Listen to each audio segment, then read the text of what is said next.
সাগরদিঘি বিধানসভার যে CPM ISF সমর্থিত এসডিপিআই এর মনোনীত প্রার্থী মশিউর রহমান সাহেবের নির্বাচনী প্রচারের জন্য এসডিপিআই এর ক্যাডার কর্মীরা দিন রাত এক করে কাজ করছে।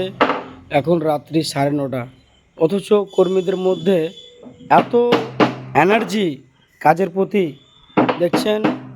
রাত্রি 9:30 সকাল থেকেই দেওয়াল লিখন এই সমস্ত বিভিন্ন কাজের মাধ্যমে পার করেও রাত্রি 9:30টার সময় ক্যাডার কর্মীরা পতাকা বাঁধার কাজ চলছে, পতাকা বাঁধার কাজ করছে। তার ফাঁকে একটু চায়ের ব্যবস্থা করা হয়েছিল।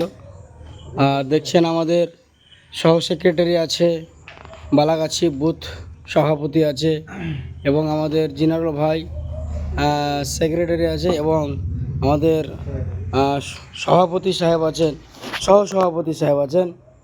তার মাঝে আমরা পেয়ে গেছি আমাদের ব্লক কমিটির সভাপতি রুহুল আমিন সাহেবকে, যিনি কাজ করাচ্ছে আমাদেরকে দিয়ে দক্ষতার সাথে, এবং আমরা কাজ করছি এনার্জি নিয়ে। কিন্তু ভালোই হয়েছে,